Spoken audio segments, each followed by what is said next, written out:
तो आज हम जो पाठ पढ़ने जा रहे हैं वो आपके सामने है क्रिया विशेषण, जिसके अंदर दो शब्द आ रहे हैं। एक तो क्रिया आ रहा है जो कि आपको समझ में आ रहा है क्रिया, और दूसरा शब्द आ रहा है विशेषण। जैसा कि आपको पता ही है कि विशेषण क्या होता है। विशेषण जो भी संज्ञा या सर्वनाम की विशेषता बताता है, यानी किसी की जो विशेषता बताए वह विशेषण है। अब यही विशेषण शब्द हमारा क्रिया के साथ जुड़ गया है, तो सिंपल हमें समझ में आ जाना चाहिए कि जो भी शब्द क्रिया की विशेषता बताएगा वही हमारा क्रिया विशेषण कहलाएगा।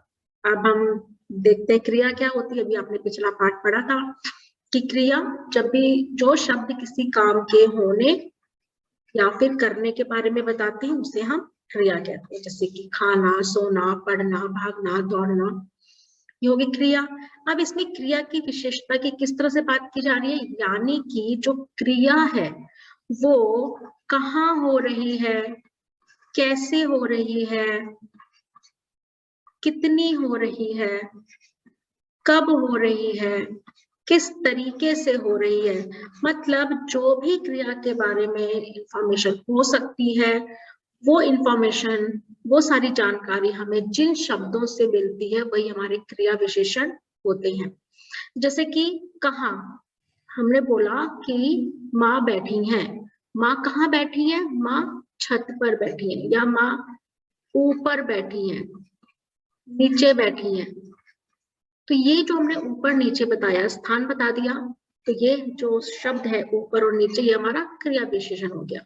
या फिर वह खाता है, कैसे खाता है, ठीक है, वही बैठकर खाता है, खड़े होकर खाता है, तो वो किस तरह से अपनी क्रिया कर रहा है वो हमने बता दिया। या फिर बच्चे कक्षा में पढ़ रहे हैं, कैसे पढ़ रहे हैं, ध्यान पूर्वक पढ़ रहे हैं, या फिर चुपचाप बैठे हैं। तो जो भी क्रिया की विशेषता बताते हैं शब्द वही हमारे क्रिया विशेषण कहलाते हैं। तो उसके आधार पर हम देख सकते हैं कि यहाँ पे हमारी परिभाषा दे रखी है, दो शब्दों के मेल से बना है। मैंने आपको बता दिया है क्रिया विशेषण, जो कि क्रिया की विशेषता बताता है। सिंपल आपको इसकी परिभाषा याद करने के लिए इतना याद करना है कि जो शब्द क्रिया की विशेषता बताए वह क्रिया विशेषण कहलाता है। अब यहाँ पर आपका कुछ पुस्तक के हिसाब से देखते हैं जो उन्होंने यहाँ पर हमें बता रखा है, एक्सप्लेन कर रखा है। जैसे कि क्रिया विशेषण को अविकारी शब्द कहा जाता है। अविकारी बहुत ही इंपॉर्टेंट है, बहुत ही महत्वपूर्ण है, क्योंकि आपको पता है संज्ञा, सर्वनाम, लिंग, वचन सब बदलते हैं, ठीक है, लेकिन जो हमारा ये क्रिया विशेषण के जो शब्द होते हैं, या फिर आगे आप समुच्चय बोधक, संबंध बोधक पढ़ेंगे, वे शब्द एज इट इज रहते हैं। इन पर लिंग, वचन, कारक, काल आदि का कोई प्रभाव नहीं पड़ता। जैसे मैंने बोला माँ ऊपर बैठी है, अब माँ की जगह अगर पिताजी भी होते तो उनके लिए भी हम ऊपर शब्द का ही प्रयोग करते, जबकि वो पुल्लिंग है। या फिर बच्चे ऊपर बैठे हैं, बच्चे बहुत सारे हो गए, लेकिन तब भी मैंने जो क्रिया की विशेषता बताई, जो क्रिया की विशेषता के शब्द प्रयोग किया, वो एज इट इज वही किया, सेम वही शब्द किया, कोई उसमें बदलाव नहीं किया। इसलिए अविकारी शब्द जिसमें कोई विकार नहीं होता, कोई परिवर्तन नहीं होता। जैसे राम यहाँ आता है, वे यहाँ आते हैं, लड़की यहाँ आती है, हम यहाँ आएंगे। अब देख सकते हैं क्रिया हो रही है कि कोई आ रहा है, राम आता है, वे यानी बहुत सारे लोग हैं वो आते हैं, लड़की स्त्रीलिंग है वो आती है, हम बहुत सारे हैं वो आएंगे। लेकिन सबके लिए जो क्रिया की विशेषता है वो है कहाँ आएंगे, यहाँ आएंगे।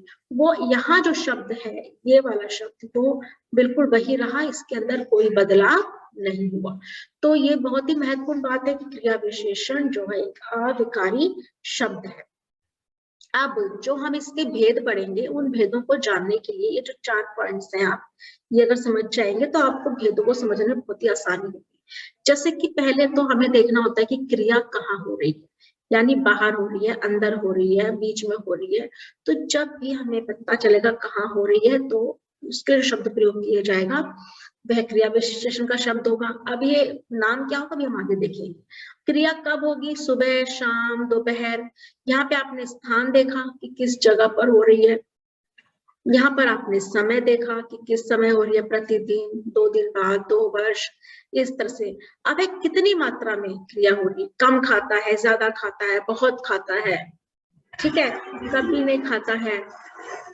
तो यहाँ पर हमने बता दिया क्वांटिटी यानी कि मात्रा यानी कि परिमाण कि कितनी मात्रा में क्रिया हो रही है।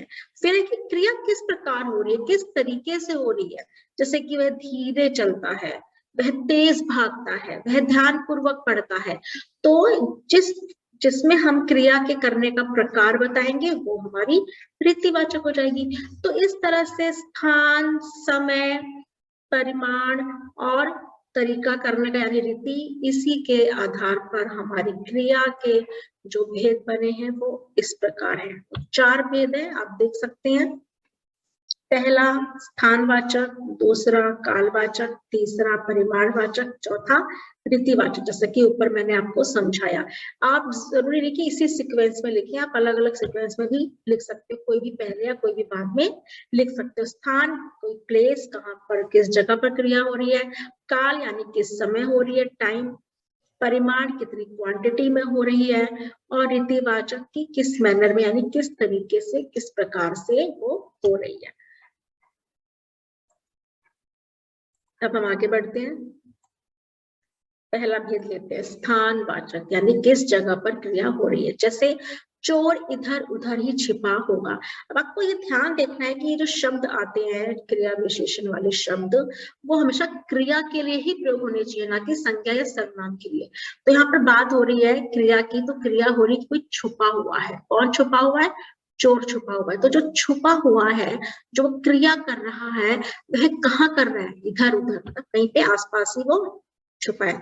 तो क्रिया की विशेषता बताने के लिए इधर उधर शब्द का प्रयोग किया गया, जो कि स्थान के बारे में बता रहा है। तो ये स्थानवाचक क्रिया विशेषण है।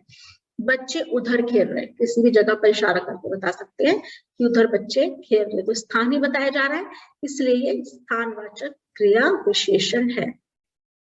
आगे देखेंगे कि इधर उधर, यहाँ वहां, ऊपर नीचे, ये सभी जो शब्द होते हैं ये आपके स्थान के बारे में बताते हैं। ठीक है, जिससे हमने ऊपर देख लिया इधर उधर, फिर यहाँ वहां, आगे पीछे, ऊपर नीचे, दाहिने सामने, आर पार, चारों ओर, सब तरफ, चारों दिशाएं। तो इस तरह से ये हमें स्थान के बारे में बताते हैं कि जो क्रिया है वो किस स्थान पर हो रही है। और आप समझ सकते हैं कि अविकारी शब्द है, तो ये जो भी शब्द है यहाँ वहां आगे पीछे, हर किसी के लिए यही शब्द प्रयोग होगा, इसमें कोई बदलाव नहीं होगा। फिर आता है हमारा कालवाचक, यानी जिसके अंदर समय के बारे में बताया जाता है, कि हमें पता चलता है कि जो भी हमारी जो क्रिया है वो किस समय हो रही है। जैसे कि आप यहाँ पर देखिए चित्र के साथ, मित्र हम परसों कोलकाता जाएंगे, कहीं पे जाने वाले नहीं, लेकिन कब जाएंगे? परसों। यहाँ प्रतिदिन वर्षा होती है, जो क्रिया हो रही है वर्षा हो रही है, वो क्या हो रही है? समय क्या है उसका? प्रतिदिन, यानी कि रोज हो रही है। तो ये शब्द हमें क्रिया के समय के बारे में बता रहा है।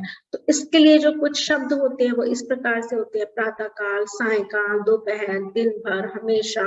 वह हमेशा खाता रहता है, वह सदैव सोता है, वह नित्य योगा करता है, वो प्रतिदिन विद्यालय जाता है। तो ये सब हमें समय के बारे में बता रहे हैं, यानी काल के बारे में बता रहे हैं, इसलिए ये कालवाचक क्रिया विशेषण है। फिर परिमाण यानी क्वांटिटी, की क्रिया कितनी हुई है। जब हमें मात्रा के बारे में पता चलता है कि कितनी क्वांटिटी में हुई है, तो हमारा परिमाणवाचक क्रिया विशेषण वहां पर होता है। किस प्रकार से है इसका उदाहरण हम देखते हैं नीचे चित्र के द्वारा। ये देखिए, दिनेश बड़ों के सामने कम बोलता है, यानी बोलना एक क्रिया है, लेकिन कितनी की जा रही है? कम की जा रही है, क्वांटिटी उसकी मात्रा कम है।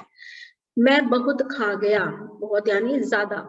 तो यहाँ पर बताया जा रहा है कि जो भी क्रिया हुई है वो बहुत ज्यादा हुई है, यानी कि उसकी मात्रा, उसकी क्वांटिटी बताई जा रही है। तो जब मात्रा बताई जाएगी, क्वांटिटी बताई जाएगी, तो वहां पर आपका परिमाणवाचक क्रिया विशेषण होगा। तो कुछ शब्द इसके ऐसे होते हैं, बहुत, थोड़ा, पर्याप्त, अधिक, उतना, जितना, कम, इतना। कि उसने बहुत खाया, उसने ज्यादा खाया, ठीक है, उसने इतना खाया, इसने उतना खाया। तो इतना उतना में भी एक तरह से निश्चित नहीं है कि कितना खाया है, तो लेकिन है कि कोई ना कोई क्वांटिटी तो है उसमें, तो इसलिए वो परिमाणवाचक होगा। तो अगर आप वो याद करेंगे ना विशेषण वाला पार्ट, तो भी आपको समझ में आएगा कि इसमें भी था ना परिमाण और संख्या। अब हम आते हैं रीतिवाचक, यानी कि क्रिया करने का जो तरीका होता है, ये बहुत ज्यादा इसके मतलब शब्द होते हैं, अगर आप देखेंगे तो कि काम करने के तरीके बहुत तरह से होते हैं। तो देखिए एक बार यहाँ पर जो आपके दे रखे हैं चित्र के द्वारा, बच्चे ध्यान पूर्वक अध्यापक की बात सुन रहे हैं। चोर पुलिस अधिकारी के सामने चुपचाप बैठा है। तो जो बैठा है किस तरीके से बैठा है? चुपचाप। बच्चे बात सुन रहे हैं किस तरीके से? ध्यान पूर्वक। तो ये सभी जो शब्द हैं आप देख सकते हो कि इसमें ना तो समय की बात हो रही है, इसमें ना स्थान की बात हो रही है, ना इसमें क्वांटिटी की बात हो रही है। तो जाहिर सी बात है कि ये हमारा रीतिवाचक यानी काम करने का जो तरीका है वो वाला भेद है। अब इसमें देखिए कि इसमें बता रखा है कि अगर आपको नहीं समझ में आ रहा है तो उसको पहचानने के लिए आप जो भी क्रिया है उसके पहले क्वेश्चन बनाओ, बोलो कैसे, किस तरह या किस प्रकार। भाई बच्चे अध्यापक की बात सुन रहे हैं, कैसे सुन रहे हैं? ध्यानपूर्वक। किस तरह सुन रहे हैं? ध्यानपूर्वक। किस प्रकार सुन रहे हैं? ध्यानपूर्वक। तो इससे आपको पता चल जाएगा कि ये जो शब्द है ध्यानपूर्वक, यह रीतिवाचक क्रिया विशेषण के अंतर्गत आता है।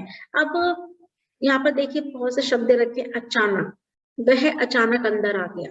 अब देखिए वह अचानक अंदर आ गया, इसमें देखिए दो दो भेद है। अचानक तो हो ही गया, कैसे आया, किस तरीके से आया? अचानक आया।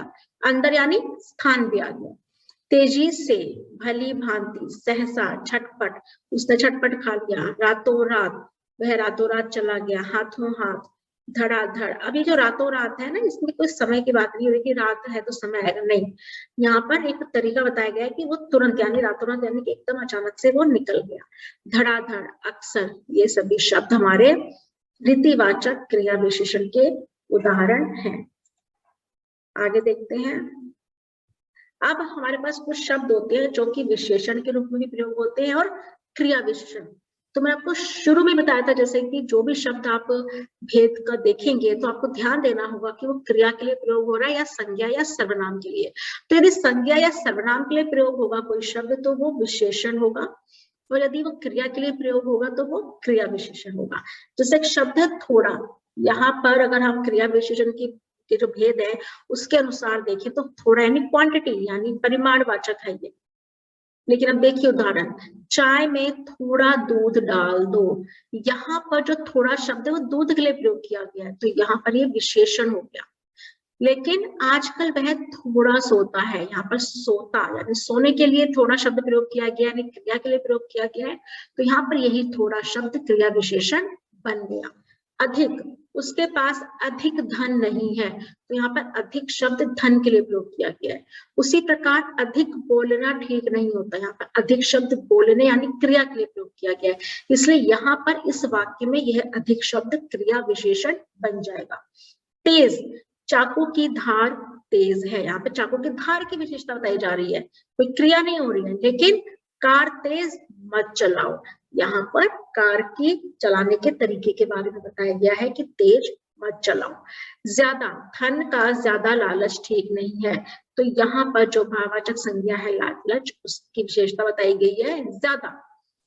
लेकिन यहाँ पर बड़ों के सामने ज्यादा बोलना ठीक नहीं, यहाँ पर बोलना से संबंधित है ज्यादा, तो यहाँ पर क्रिया विशेषण है। बहुत, उसके पास बहुत संपत्ति है, संपत्ति की विशेषता है कि बहुत ज्यादा है। और यहाँ पर बहुत पढ़ लिया थोड़ा आराम कर लो, यहाँ पर बहुत शब्द पढ़ने के लिए प्रयोग किया गया है, तो यहाँ पर एक क्रिया विशेषण हो गया। सुंदर, शिशु बहुत सुंदर है, यहाँ पे एक बच्चे की विशेषता बताई जा रही है कि वह सुंदर है, लेकिन यहाँ पर वह सुंदर लिखता है, यहाँ पर वही सुंदर शब्द किसी संज्ञा सर्वनाम की विशेषता नहीं बताने के लिए प्रयोग किया गया है, इस क्रिया की विशेषता बताने के लिए प्रयोग किया गया है, तो यहाँ पर ये क्रिया विशेषण हो गया। फिर है मीठा, आम बहुत मीठा है, यहाँ पर आम की विशेषता बताई जा रही है कि वो मीठा है, लेकिन यहाँ पर मीठा बोलोगे तो सभी खुश होंगे, यहाँ पर मीठा शब्द क्रिया यानी बोलने की क्रिया के लिए प्रयोग किया गया है। अच्छी, मुझे अच्छी कमीज खरीदनी है, यहाँ पर कमीज के लिए शब्द प्रयोग किया गया है कि अच्छी कमीज चाहिए, लेकिन यहाँ पर है यह कमीज अच्छी धुली है, यहाँ पर धुलना यानी क्रिया के लिए इस अच्छे शब्द का प्रयोग किया गया है, इसलिए यहाँ पर ये क्रिया विशेषण बन गया शब्द। तो आप देख सकते हैं कि किस प्रकार से जो शब्द होता है वो विशेषण के रूप में भी प्रयोग होता है और क्रिया विशेषण के रूप में भी। ये आपको समझना है कि कब वह विशेषण के रूप में प्रयोग होगा और कब वह क्रिया विशेषण के रूप में प्रयोग होगा। तो ये आपका पाठ है, काफी आसान है, बहुत ही ज्यादा इसके अंदर होता है, तो काफी बड़ा पाठ है, बहुत सी चीजें इसमें, लेकिन आपको इन्होंने बहुत ही सरल तरीके से कुछ कुछ मुख्य बातें ही इस पाठ में बताई हैं। तो एक बार दोहरा लेते हैं। जो क्रिया की, जो शब्द क्रिया की विशेषता बताते हैं, क्रिया विशेषण कहलाते हैं। इसके 4 भेद होते हैं। स्थानवाचक यानी कहाँ पर क्रिया हो रही है, कालवाचक किस समय हो रही है, परिमाणवाचक कितनी मात्रा में हो रही है, और रीतिवाचक किस तरीके से हो रही है। और कुछ शब्द विशेषण और क्रिया विशेषण दोनों में ही प्रयोग आ सकते हैं।